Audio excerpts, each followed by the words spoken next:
La galaxia había sido pacífica durante miles de años y 47 especies alienígenas diferentes convivían bajo él. Consejo Galáctico. Tenían reglas y leyes que todos seguían, y su fuerza militar, la Flota Centinela, mantenía la seguridad y el orden. El comandante Zichter era un oficial de alto rango de una especie llamada Baan.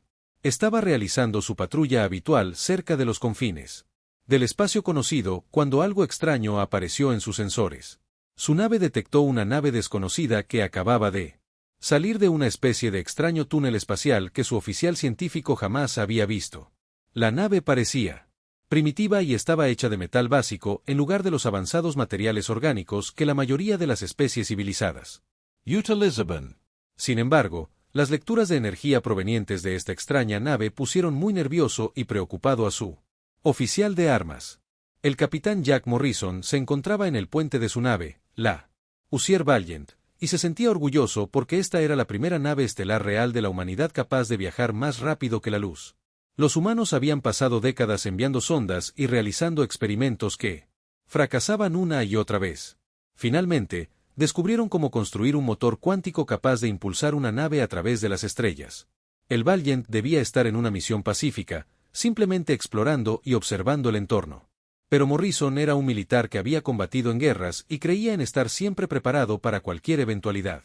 Su tripulación estaba nerviosa y, a la vez, emocionada, ya que eran los primeros humanos en viajar tan lejos de la Tierra cuando las naves alienígenas aparecieron repentinamente a su alrededor. Morrison intentó todo lo que se le ocurrió para demostrar su amabilidad.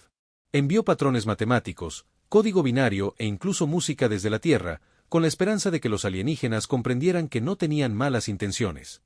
Pero los alienígenas vieron que el Valiant tenía todas sus armas listas para disparar. Y, según su experiencia, solo las naves de guerra mantenían sus armas disparando en el espacio neutral. Los alienígenas pensaron que los humanos se estaban preparando para atacarlos. El comandante Zichter ya había lidiado con especies agresivas y siguió su entrenamiento al pie de la letra. Ordenó a su nave disparar un tiro de advertencia con un arma de plasma configurada a baja potencia. El disparo debía simplemente desactivar los escudos de la nave humana y obligarlos a rendirse sin que nadie resultara herido. Pero la Valiant no tenía escudos como esperaban los alienígenas.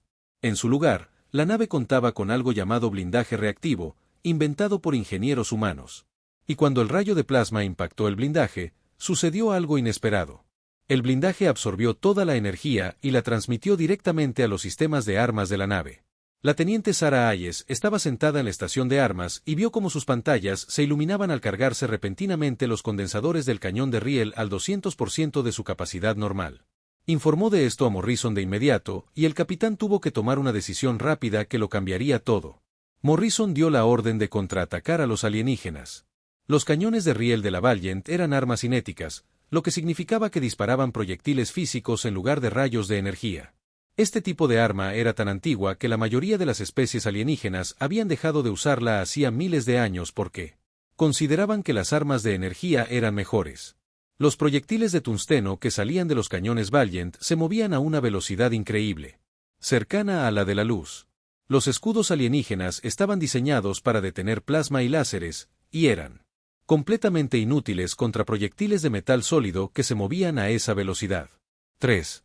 Naves alienígenas resultaron gravemente dañadas en los primeros segundos de combate. El comandante Zichter no podía creer lo que veía en sus pantallas. Sus naves de guerra más avanzadas estaban siendo destrozadas por lo que su computadora identificaba como proyectiles primitivos. Inmediatamente envió una orden de retirada de emergencia y sus naves restantes se alejaron rápidamente a un lugar seguro, usando sus motores de velocidad superlumínica.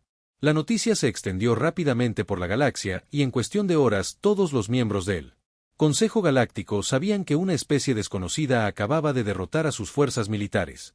El Consejo celebró una reunión de emergencia y el enorme salón de actos se llenó de voces airadas y políticos atemorizados. La alta canciller Merina, quien dirigía todo el Consejo, pidió orden y ordenó. Todos escucharon el informe del comandante Seke. El comandante se dirigió a miles de líderes alienígenas y les contó todo lo sucedido. Dijo que los humanos habían atacado sin previo aviso y utilizado armas que ninguna de sus defensas pudo detener. Dijo que la nave humana era pequeña en comparación con las naves del Consejo, pero que había destruido 3 de sus naves y escapado sin sufrir daños significativos. Algunos miembros del Consejo querían enviar una enorme flota de guerra de inmediato para destruir a los humanos antes de que se convirtieran en una amenaza mayor. Un alienígena con forma de serpiente llamado Bes habló en voz alta sobre lo peligrosos que eran estos humanos y dijo que debían ser exterminados rápidamente. Pero un viejo cristalino, un hombre llamado Dwin, instó a todos a mantener la calma y pensar con detenimiento. Señaló que los humanos solo habían disparado después de ser atacados primero y que podrían haber destruido las naves alienígenas por completo, pero en cambio solo las habían inutilizado. Tal vez se podría razonar con estos humanos y tal vez no fueran malvados por naturaleza en la Tierra. El Valiant regresó a una estación espacial lunar y el capitán Morrison informó de todo al almirante Gregory Cole. El almirante estaba orgulloso de su tripulación, pero también muy preocupado porque sabía que los alienígenas probablemente regresarían con más naves. Los líderes militares de la Tierra celebraron reuniones urgentes y discutieron sobre qué hacer a continuación. Algunos querían construir armas defensivas alrededor de la Tierra y esperar a que los alienígenas atacaran. Otros querían intentar lograr la paz y explicar que todo había sido un malentendido. La presidenta de la Tierra era una mujer llamada Linda Martínez, y decidió que la humanidad debía intentar comunicarse pacíficamente, pero también prepararse para la guerra por si acaso. Morrison fue ascendido a Comodoro y puesto a cargo de la construcción de más naves de guerra, porque la Tierra necesitaba una flota de verdad. Ahora, ingenieros y científicos de toda la Tierra, Marte y la Luna trabajan día y noche construyendo nuevas naves basadas en el diseño del Valiant. Una física llamada Lisa Carter, inventora del motor cuántico, comenzó a trabajar en mejoras que harían que las naves humanas fueran aún más rápidas y peligrosas. Pensó que tal vez las extrañas distorsiones espaciales que creaban los motores podrían convertirse en armas de alguna manera. Mientras tanto, el Consejo Galáctico seguía discutiendo sobre qué hacer. Pasaron las semanas y algunos alienígenas querían la guerra, mientras que otros querían la paz. Finalmente, tomaron una decisión. Enviarían a un diplomático para hablar con los humanos, pero también enviarían 20 enormes naves de guerra como protección. Una embajadora experimentada llamada Felerin lideraría esta misión, y tenía el poder de dar la bienvenida a los humanos al Consejo o autorizar un ataque si los humanos demostraban ser demasiado peligrosos. La flota comenzó su largo viaje hacia la Tierra, y ambas partes tuvieron unas 6 semanas para prepararse para una reunión que decidiría el destino de la humanidad y tal vez cambiaría la galaxia entera para siempre. La flota del Consejo llegó al borde del sistema solar de la Tierra exactamente 6 semanas después, y su aparición fue detectada inmediatamente por la nueva red de sensores que los humanos habían construido rápidamente. El almirante Cole observó desde su centro de mando en la Luna como 20 enormes naves de guerra alienígenas salían del hiperespacio y se posicionaban cerca del cinturón de asteroides. Cada una de esas naves era mucho más grande que cualquier cosa que la humanidad hubiera construido jamás, y parecían increíblemente poderosas y avanzadas. La nave líder comenzó a transmitir mensajes en muchos idiomas diferentes, incluido el inglés, que los alienígenas habían aprendido escuchando las señales de radio y televisión de la Tierra. La embajadora Telerene se presentó y dijo que deseaba negociaciones pacíficas y pidió permiso para enviar una pequeña lanzadera para reunirse con los líderes de la Tierra, pero también dejó muy claro que su flota estaba lista para defenderse si los humanos intentaban alguna agresión. El presidente Martínez quería aceptar la oferta de inmediato, pero el comodoro Morrison le dijo que tuviera cuidado. Había estudiado la posición de la flota alienígena y no le gustó lo que vio. Las naves alienígenas se habían posicionado deliberadamente entre la Tierra y las colonias exteriores, impidiendo que Marte recibiera ayuda o suministros. Podría tratarse de una táctica de negociación para demostrar fuerza, pero también era la posición exacta que se adoptaría al planear un ataque. La colonia de Marte albergaba a 2 millones de civiles y contaba con los principales astilleros donde la humanidad construía nuevas naves de guerra. El gobernador Paul Bennett, al frente de Marte, coordinaba con la Fuerza de Defensa local, compuesta únicamente por 6 pequeñas fragatas y 20 patrulleras. No era suficiente para enfrentarse a la Armada del Consejo, pero era todo lo que tenían. La negociación comenzó en una estación espacial de reciente construcción, en órbita alta sobre la Tierra. El presidente Martínez y el almirante Cole se reunieron con la embajadora Telerene y su equipo. Al principio, todo parecía cordial y amistoso. Felerne explicó el funcionamiento del Consejo Galáctico, sus leyes y las expectativas para la humanidad si deseaban unirse.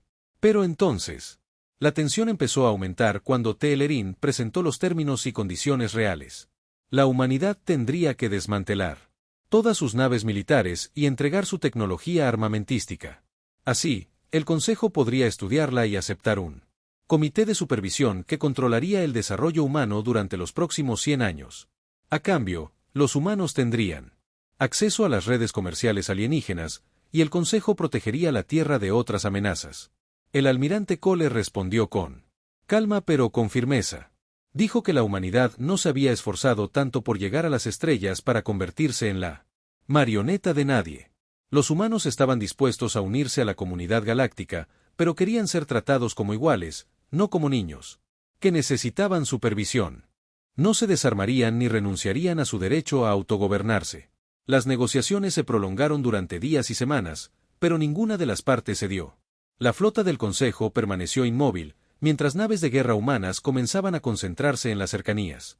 El teniente comandante marciano Kevin Ross, al mando de una fragata llamada Defiant, informó que sus sensores detectaban escaneos de objetivos provenientes de las naves alienígenas.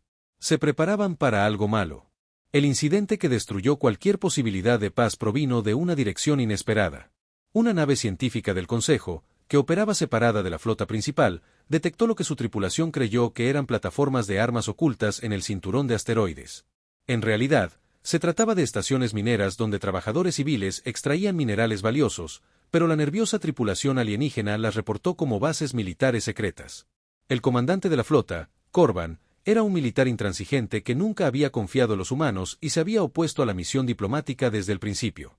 Tomó una decisión sin pedir permiso a nadie. Ordenó a 6 destructores romper la formación y atacar las supuestas plataformas de armas antes de que pudieran amenazar a la flota. El gobernador Bennett, en Marte, vio las naves alienígenas cambiar de rumbo en sus pantallas tácticas y supo de inmediato lo que iba a suceder. Ordenó a la flota de defensa que se movilizara y tomara posiciones. Las fragatas estaban en clara desventaja, pero se movieron para interponerse entre los destructores del Consejo y las estaciones mineras civiles. El capitán Ross emitió una advertencia urgente. Cualquier ataque contra objetivos civiles se consideraría un acto de guerra y la humanidad respondería con todo lo que tenía.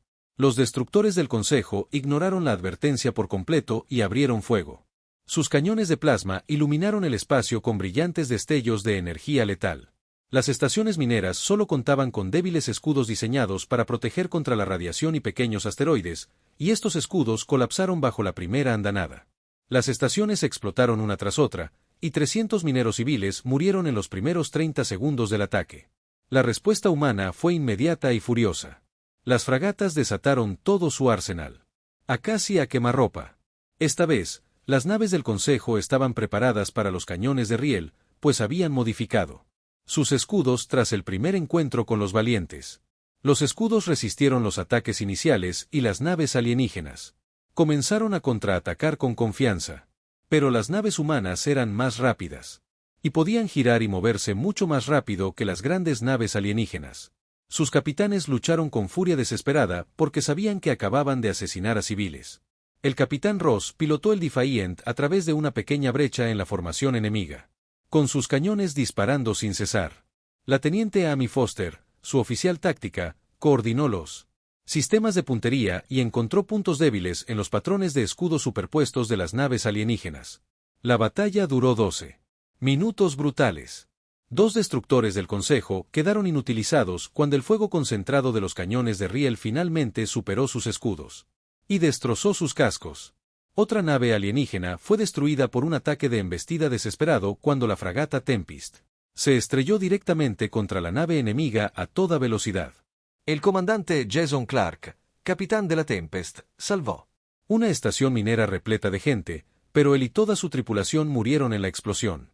La flota humana perdió 3 fragatas en total, y las bajas serían lamentadas en la Tierra y Marte durante años. Pero habían mantenido la línea y protegido a los civiles supervivientes. De vuelta en el espacio, la embajadora Telerene escuchó los informes de batalla con creciente horror e incredulidad.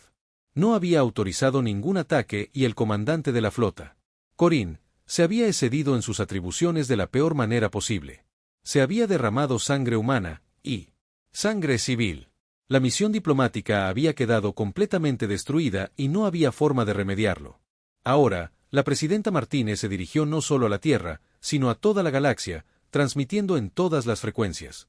Mostró imágenes de video de las estaciones mineras destruidas, los cuerpos de los civiles muertos y el ataque no provocado de las fuerzas del Consejo. Declaró que la humanidad se defendería de cualquier agresión, por muy poderosa que fuera. Dio a la flota del Consejo exactamente 24 horas para abandonar el sistema solar o afrontar las consecuencias. El ultimátum conmocionó a la Asamblea del Consejo en sus mundos de origen, donde observaban todo en tiempo real. El alto canciller merilino, furioso, destituyó de inmediato al comandante de flota Corbin y ordenó a la embajadora Telerene la retirada de la flota. Pero el daño ya estaba hecho y era irreparable. La facción belicosa del Consejo ahora contaba con todas las pruebas necesarias para impulsar una acción militar total contra la humanidad. Mostraron las imágenes de naves humanas destruyendo naves del Consejo y afirmaron que estos seres primitivos eran demasiado peligrosos como para permitirles existir. La flota del Consejo inició su lenta retirada del sistema solar. El almirante Cole recibió información preocupante de sondas espaciales que habían estado vigilando en secreto el territorio del Consejo. Una fuerza militar mucho mayor se estaba reuniendo en la base militar del Consejo más cercana. Naves estaban siendo reclutadas de toda la galaxia y concentradas en una enorme armada. La verdadera guerra estaba a punto de comenzar. Y la Tierra tenía quizás 3 meses para prepararse para una invasión que enfrentaría a cientos de naves de guerra contra la pequeña flota de defensa de la humanidad. La cuenta regresiva para la extinción había comenzado. 3 meses después, la Armada Pacificadora entró en el espacio humano y era la mayor fuerza militar que la galaxia había visto en más de 1000 años. 200 naves capitales, cada una de más de 1 kilómetro de largo, estaban apoyadas por 400 cruceros y destructores más pequeños, además de naves logísticas y transportes de tropas, y enormes plataformas de asedio diseñadas para bombardear planetas desde la órbita. El Consejo había comprometido todo lo que tenía para acabar con la amenaza humana de una vez por todas. El comandante supremo Batre lideraba esta armada con autoridad absoluta otorgada directamente por el Consejo, y sus órdenes eran brutalmente simples: asegurar el sistema solar humano, ocupar la Tierra e imponer el desarme total. Cualquier resistencia sería reprimida con una fuerza abrumadora y no se mostraría piedad. La humanidad había aprovechado esos 3 meses al máximo. Todos los astilleros del sistema solar trabajaban en triple turno las 24 horas. Los obreros dormían en sus fábricas y los ingenieros se esforzaban hasta el agotamiento. La flota de defensa ahora contaba con 42 naves de combate, desde pequeñas fragatas hasta nuevos destructores, más grandes y poderosos que el Valiant. Aún no era suficiente para enfrentarse a una armada, pero el almirante Cole había desarrollado una estrategia que no dependía de la igualdad numérica. La defensa sería por capas, y aprovecharía todas las ventajas que ofrecía luchar en el propio sistema solar. El sistema exterior más allá de Neptuno había sido sembrado con miles de minas autónomas. Cada mina contaba con sensores básicos capaces de detectar naves y explosivos de alto poder que detonarían al contacto.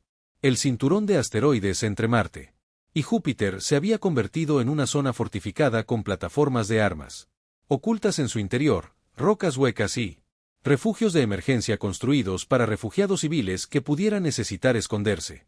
El propio Marte estaba repleto de instalaciones defensivas y enormes baterías de cañones de riel que podían disparar al espacio. Pero la verdadera defensa de la Tierra provenía de algo que el Consejo no esperaba: la unidad total. Todas las antiguas divisiones entre naciones habían desaparecido ante la amenaza de la extinción. Cada país de la Tierra aportó todo lo que tenía.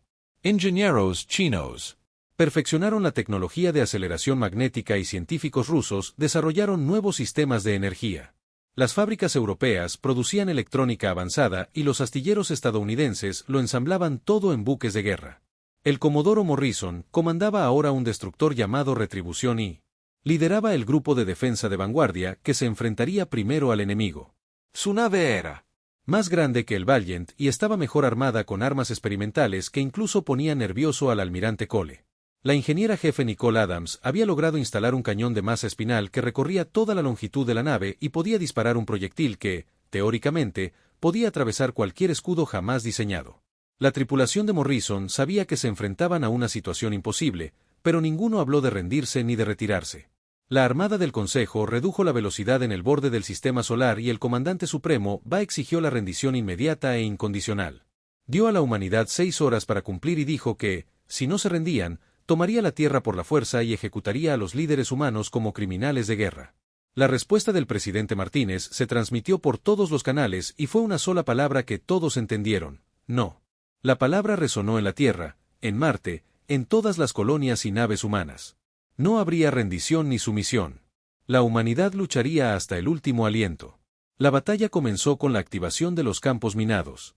A medida que la enorme armada avanzaba hacia el sistema exterior, las explosiones comenzaron a florecer en su formación como flores mortales. Cada mina individual era débil. Pero había miles de ellas esparcidas por millones de kilómetros cúbicos, y obligaron a las naves del Consejo a activar sus escudos y desviar energía de las armas y los motores. Esto ralentizó el avance y rompió sus cuidadosas formaciones, que era precisamente el propósito para el que estaban diseñadas las minas. El cinturón de asteroides fue donde se libraron los primeros combates reales. El capitán Ryan Mitchell comandaba una fragata llamada Horizonte y esperaba dentro de una base oculta, excavada en el interior de un gran asteroide. Observó sus sensores, mientras la vanguardia enemiga entraba en la zona de fuego, y entonces dio la orden. Todas las plataformas de armas ocultas abrieron fuego. A la vez, los cañones de riel, camuflados como rocas, se activaron repentinamente y dispararon ráfagas de proyectiles contra la formación enemiga. El Consejo se había preparado para armas cinéticas esta vez, y sus escudos resistieron mejor que antes, pero no estaban preparados para el enorme volumen de fuego. La humanidad había aprendido de cada batalla anterior y sus nuevas tácticas. Se enfatizó el abrumar las defensas locales mediante una potencia de fuego concentrada. Las naves no luchaban solas, sino que trabajaban y se coordinaban. Grupos con sus computadoras de puntería conectadas entre sí. 3 destructores del Consejo murieron en los primeros minutos, destrozados por flujos convergentes de proyectiles de tungsteno. Pero la victoria le costó cara a la humanidad. El fuego de respuesta del enemigo vaporizó 2 plataformas de armas y obligó al capitán Mitchell a retirarse con la armadura de su fragata, marcada Y derretida por quemaduras de plasma. La armada siguió avanzando, aceptando las pérdidas como el precio del avance. El comandante supremo Ptre tenía una superioridad numérica abrumadora de su parte, y la usó sin dudar ni remordimientos. Sus naves se movían en formaciones cerradas con escudos superpuestos que se apoyaban mutuamente. Eran tácticas militares de manual, perfeccionadas durante miles de años. Marte se convirtió en el escenario de la segunda gran batalla. El gobernador Bennett había evacuado a la mayoría de los civiles a refugios subterráneos excavados en las profundidades de la superficie del planeta. El espacio orbital sobre Marte estaba ahora dominado por instalaciones militares y los pocos habitantes que se resistían a abandonar sus hogares. La flota de defensa humana, reforzada a 20 naves, se mantuvo firme en órbita alta sobre el planeta rojo. Al comandante Corbin se le había otorgado un nuevo mando de combate como oportunidad para redimirse de sus errores anteriores. Dirigió el asalto a Marte, había estudiado con detenimiento las tácticas humanas y creía comprender cómo luchaban. Estaba completamente equivocado. Las naves humanas no formaron una línea defensiva tradicional como él esperaba. En cambio, se dispersaron y aprovecharon la gravedad y el campo magnético del planeta. Las fragatas desaparecían tras Marte y luego emergían en ángulos inesperados. Los destructores usaban nubes de escombros y satélites destruidos como cobertura. Las plataformas de defensa en la superficie sumaban su fuego al caos. La teniente Rachel Cooper comandaba un destructor llamado Venganza, y fue pionera en una nueva táctica que otros capitanes copiaron rápidamente. Aceleró su nave a máxima velocidad y luego apagó todo excepto el soporte vital para minimizar su firma de sensores. Su nave se deslizó como un fantasma a través de la formación enemiga hasta que estuvo justo en medio de ella. Entonces encendió sus propulsores y armas a la vez. La destrucción que causó en esos 60 segundos se volvió legendaria. Sus cañones de riel dispararon casi a quemarropa y su nave realizó maniobras que deberían haber sido imposibles. Dejó fuera de combate a 4 naves del Consejo antes de que el fuego enemigo finalmente la obligara a retirarse. Su nave estaba tan dañada que era básicamente más agujeros que casco cuando regresó a duras penas a las líneas amigas. Pero había demostrado que el coraje y la agresión podían superar la superioridad numérica. La batalla por Marte se prolongó durante 16 horas seguidas. La flota de defensa humana se redujo a solo 9 naves que aún podían combatir. Todas las plataformas orbitales fueron destruidas. Las instalaciones de superficie fueron bombardeadas hasta convertirlas en escombros.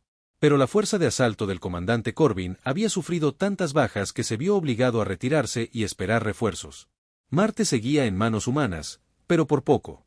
El comandante supremo Optre examinó los informes tácticos y reevaluó su estrategia. Los humanos eran combatientes mucho mejores de lo que su inteligencia le había indicado. Sus naves eran resistentes, sus tripulaciones fanáticas y sus tácticas creativas e impredecibles. Pero aún contaba con una fuerza abrumadora. Decidió rodear Marte y dejarlo sitiado. Tomaría la Tierra directamente y, una vez que el planeta natal humano cayera, todo lo demás se rendiría. La última línea de defensa se estaba estableciendo la Luna y el almirante Cole había posicionado allí todas las naves de combate restantes, junto con una nueva red de defensa orbital que acababa de completarse. Los gobiernos de la Tierra también habían autorizado el uso de su arma más controvertida, misiles nucleares modificados para el combate espacial. El Consejo consideró este concepto absolutamente horripilante, ya que las armas nucleares habían estado prohibidas en la Guerra Galáctica durante miles de años. Pero los humanos no tenían tales restricciones al enfrentarse a la extinción total. La Armada se acercó y el almirante Cole abrió un canal de comunicación con el comandante supremo Baot. Dijo que si el Consejo se retiraba ahora, la humanidad aceptaría las conversaciones de paz, pero si atacaban la Tierra, la humanidad desataría todo su poder sin reglas ni límites. El comandante supremo Optrak respondió lanzando su ataque total. La batalla de la Tierra comenzó con truenos y fuego cuando 120 naves capitales del Consejo, que habían sobrevivido al viaje a través del sistema solar, atacaron con toda su fuerza, apoyadas por cientos de naves más pequeñas. 23 guerras humanas. Naves y la red de defensa lunar. Y la desesperación de toda una especie que se negaba a morir en silencio. El comodoro Morrison condujo al Rotrebuschen y a otros 5 destructores directamente al corazón de la formación enemiga. Sus órdenes eran brutalmente simples: causar el mayor caos posible y desviar el fuego de las naves humanas más ligeras. Cada miembro de su tripulación comprendía que estaban en una misión suicida y que ninguno regresaría. El enorme cañón espinal del Rotrebuschen disparó su primer tiro a máximo alcance. El penetrador de tungsteno pesaba 20 toneladas y se movía a una fracción significativa de la velocidad de la luz, lo que significaba que poseía más energía cinética que la mayoría de las armas nucleares. Impactó contra un acorazado del Consejo directamente en el centro, y los escudos que podían desviar los rayos de plasma resultaron completamente inútiles contra el impulso puro. El disparo atravesó la nave de proa a popa, y el acorazado se hizo añicos en una cascada de explosiones. Los otros destructores siguieron el ejemplo de Morrison con sus armas disparando sin cesar. Las cuidadosas formaciones de la flota del Consejo comenzaron a ceder y romperse bajo el inesperado ataque. Las naves chocaban entre sí al intentar esquivar los proyectiles. Sus sensores apenas podían detectarlos antes del impacto, pero las fuerzas del Consejo se adaptaron rápidamente gracias a su experiencia como guerreros. Sus naves comenzaron a disparar enormes barcazas a ciegas contra las trayectorias proyectadas de las naves humanas, creando vastos campos de plasma y haces de partículas que ninguna armadura podía resistir. El destructor Dauntless, que era la nave hermana del Rotrebuschen, se estrelló contra una de estas barreras y simplemente dejó de existir, vaporizándose en menos de un segundo. La capitana Ellen Brooks comandaba una fragata llamada Defiant II, que había sido nombrada en honor a la nave original perdida en Marte. Ideó la táctica más audaz de toda la batalla. Programó la computadora de su nave para que tomara el control total y luego ordenó a toda su tripulación que abandonara la nave en cápsulas de escape. La nave automatizada aceleró a velocidad de embestida con su motor cuántico sobrecargado deliberadamente.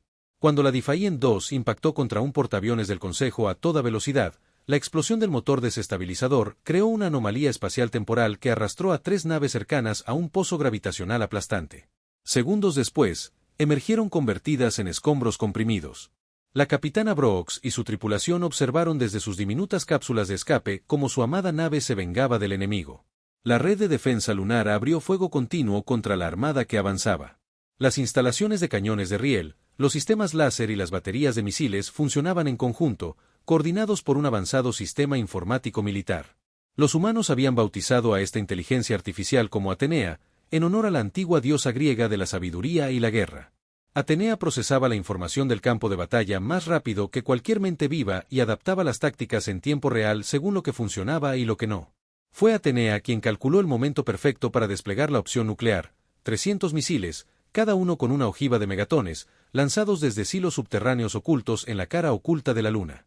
Los sistemas de defensa puntual del Consejo ya estaban sobrecargados intentando detener el fuego de cañones de riel convencionales, y los misiles lograron atravesar la barrera defensiva. Las detonaciones nucleares crearon esferas expansivas de pulso electromagnético y radiación letal. Las naves del Consejo contaban con sistemas más sofisticados que las naves humanas, pero esto también las hacía más vulnerables a la disrupción electromagnética.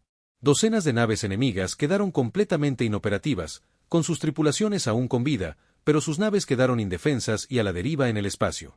El comandante supremo Batre vio cómo su poderosa armada era destrozada y tomó una decisión que lo atormentaría el resto de su vida. Ordenó el despliegue de plataformas de bombardeo planetario, enormes naves especializadas diseñadas para volver inhabitables mundos enteros desde la órbita. Si no podía conquistar la Tierra, se aseguraría de que la humanidad jamás volviera a amenazar al Consejo. Las plataformas comenzaron a posicionarse y a cargar sus armas, capaces de fracturar continentes y hacer hervir océanos. El almirante Cole vio las plataformas de bombardeo en su pantalla táctica y sintió que se le helaba la sangre al saber que la batalla estaba perdida. Incluso si la flota humana lograba destruir esas plataformas, sobrevivirían suficientes como para matar a miles de millones de personas en la Tierra. Sus fuerzas habían luchado con brillantez y superado todas las expectativas, pero las matemáticas eran implacables. El Consejo simplemente tenía demasiadas naves y demasiadas armas.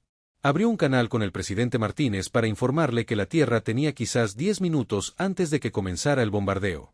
Entonces sucedió algo completamente inesperado que lo cambió todo. Decenas de nuevas señales aparecieron repentinamente en los sensores que emergían del hiperespacio en el borde del sistema estelar. Tanto la flota humana como la del Consejo se detuvieron momentáneamente, sin saber si estás. Los recién llegados eran refuerzos para uno de los bandos o quizás un tercero que se unía al conflicto. La voz de la embajadora Tellerin se escuchó por todos los canales de mando, transmitiendo a ambas flotas a la vez. Explicó que había desobedecido las órdenes directas del Consejo y había traído una coalición de especies alienígenas afines. Eran razas que recordaban lo que era ser jóvenes y vulnerables, y que valoraban el coraje y la determinación por encima de todo. Las naves de la coalición no lucharían por la humanidad, pues eso violaría su neutralidad, pero presenciarían lo que sucedía allí y contarían la verdad a toda la galaxia. Más importante aún, Felerín portaba un decreto de emergencia emitido por la propia alta canciller Merolina. Los líderes del Consejo habían estado observando el desarrollo de la batalla en tiempo real y quedaron absolutamente horrorizados por lo que, la situación política había cambiado drásticamente. El comandante supremo Vatrek recibió la orden de cesar todas las hostilidades de inmediato y comenzar la retirada de sus fuerzas. El comandante se enfrentaba a una decisión imposible que definiría el resto de su carrera. Podía desafiar al Consejo y completar su misión destruyendo la Tierra. O podía obedecer las órdenes y retirarse a pesar de estar al borde de la victoria total. Su entrenamiento militar le decía que terminara lo que había empezado, pero su sentido del deber hacia el Consejo era más fuerte. Dio la orden. Las plataformas de bombardeo apagaron sus armas.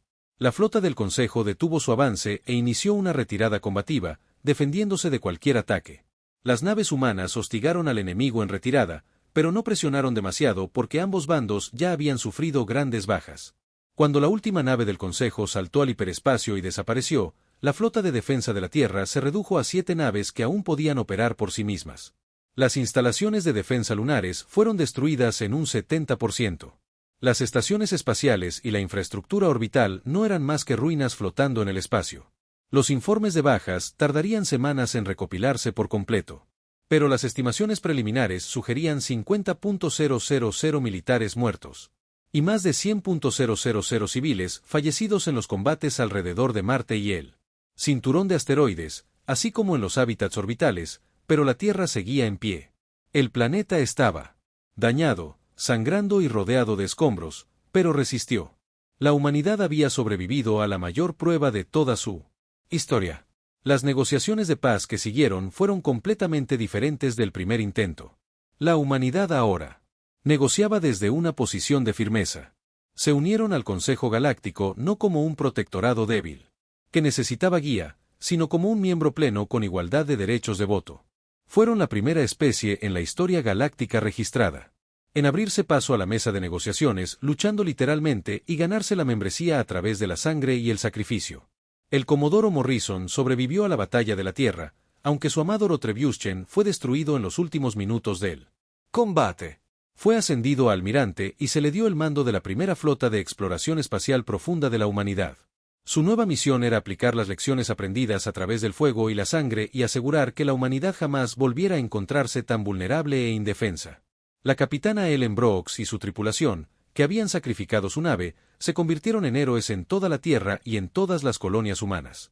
La propia Brooks pasó a comandar la primera nave embajada oficial de la humanidad, sirviendo como oficial de enlace militar con las diversas especies del Consejo. La tecnología de propulsión cuántica, impulsada por Lisa Carter y perfeccionada por la desesperada necesidad de la guerra, se convirtió en la base de una nueva era de expansión humana en la galaxia. En tan solo 10 años, se establecerían colonias humanas en más de 100 sistemas estelares diferentes. Y en las cámaras de la Asamblea del Gran Consejo, cuando los debates se acaloraban y las especies se veían amenazadas por la posibilidad de una acción militar mutua, los embajadores invocaban lo que se conoció como el precedente humano. Hablarían de la pequeña flota que resistió contra una armada abrumadora, de la especie que prefirió la posible extinción a la rendición y de las naves de guerra que sacudieron la galaxia entera y la cambiaron para siempre. La batalla de la Tierra comenzó con truenos y fuego cuando 120 naves capitales del Consejo, que habían sobrevivido al viaje a través del sistema solar, atacaron con toda su fuerza, apoyadas por cientos de naves más pequeñas. 23 naves de guerra humanas, la red de defensa lunar y la desesperación de toda una especie que se negaba a morir en silencio. El comodoro Morrison condujo al Rotrevuschen y a otros 5 destructores directamente al corazón de la formación enemiga. Sus órdenes eran brutalmente simples: causar el mayor caos posible y desviar el fuego de las naves humanas más ligeras. Cada miembro de su tripulación comprendía que estaban en una misión suicida y que ninguno regresaría. El enorme cañón espinal del Rotrevuschen disparó su primer tiro a máxima potencia. El penetrador de tungsteno pesaba 20 toneladas y se movía a una fracción significativa de la velocidad de la luz, lo que significaba que transportaba más energía cinética que la mayoría de las armas nucleares. Impacto.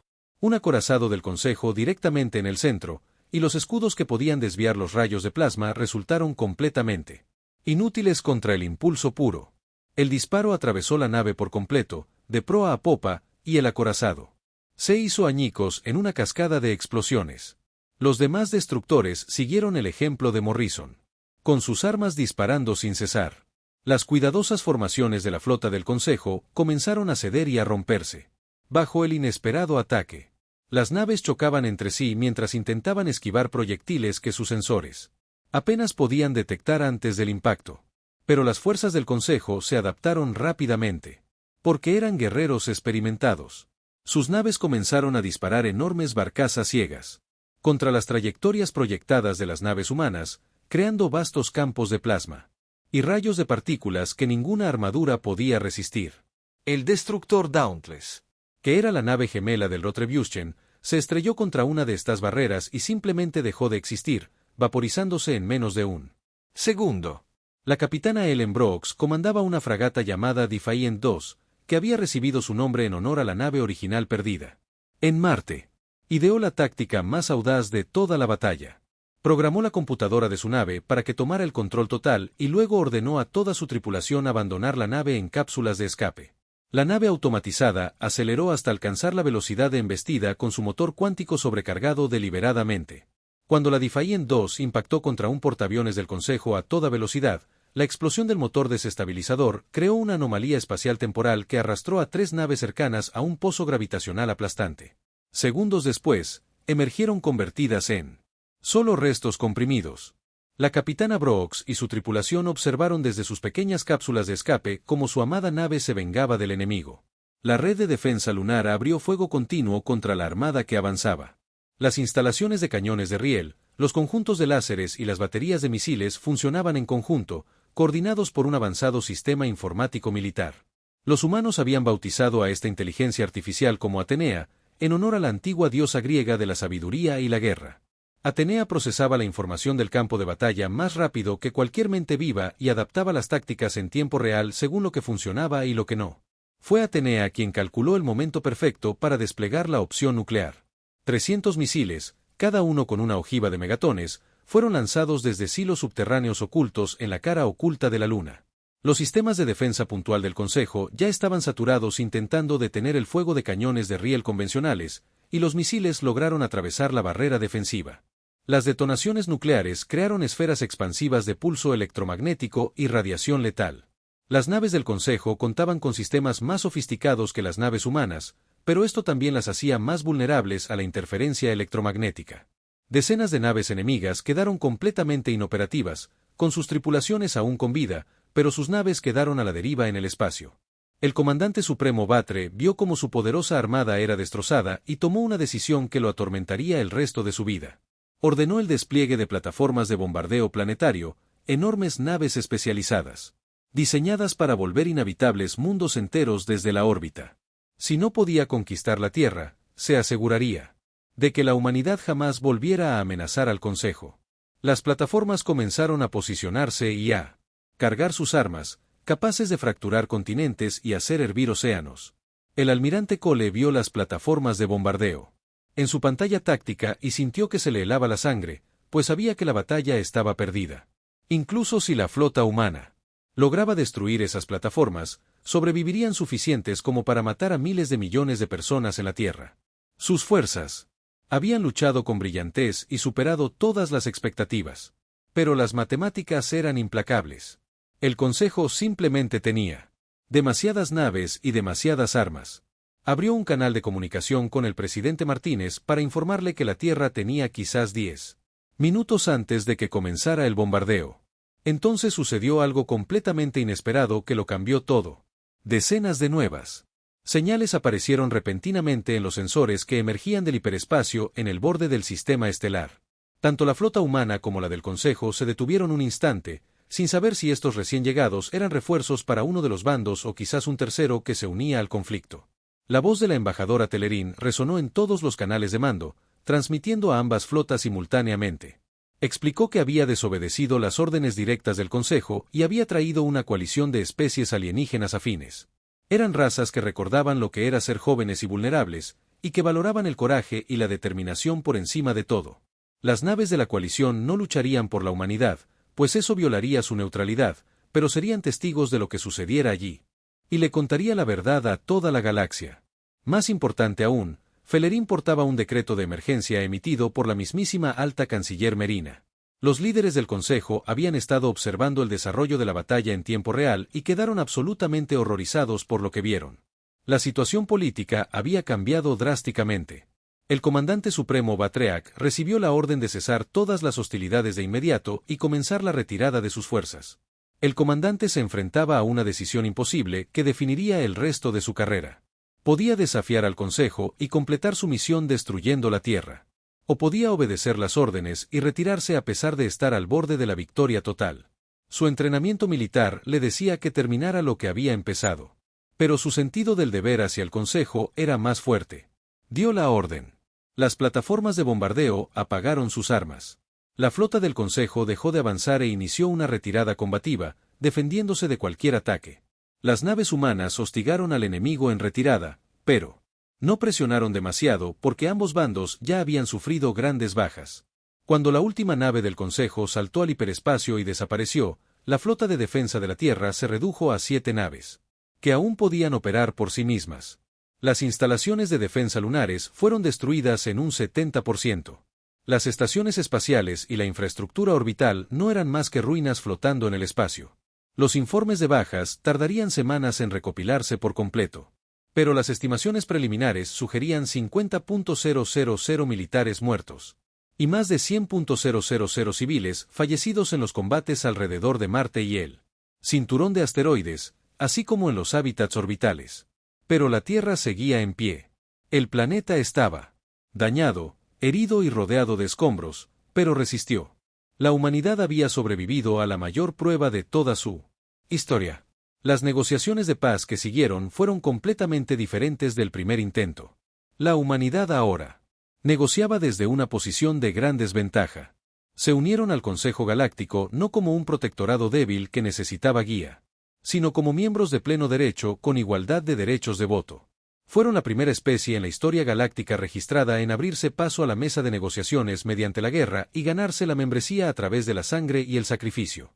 El Comodoro Morrison sobrevivió a la batalla de la Tierra, aunque su amada Retribución fue destruida en los últimos minutos del combate. Fue ascendido a almirante y se le dio el mando de la primera flota de exploración espacial profunda de la humanidad. Su nueva misión era aplicar las lecciones aprendidas a través del fuego y la sangre y asegurar que la humanidad nunca más se viera sorprendida de forma tan vulnerable e indefensa. La capitana Ellen Brooks y su tripulación, que habían sacrificado su nave, se convirtieron en héroes en toda la Tierra y en todas las colonias humanas. La propia Brooks pasó a comandar la primera nave embajada oficial de la humanidad, sirviendo como oficial de enlace militar con las diversas especies del Consejo. La tecnología de propulsión cuántica, que Lisa Carter había desarrollado y que se había perfeccionado por la desesperada necesidad de la guerra, se convirtió en la base de una nueva era de expansión humana en la galaxia. En tan solo 10 años, se establecerían colonias humanas en más de 100 sistemas estelares distintos. Y en las cámaras de la Asamblea del Gran Consejo, cuando los debates se acaloraban y las especies se veían amenazadas, los embajadores invocaban lo que se conoció como el precedente humano. Hablaban de la pequeña flota que resistió contra una armada abrumadora, de las especies que prefirieron la posible extinción a la rendición y de las naves de guerra que sacudieron la galaxia entera y la cambiaron para siempre.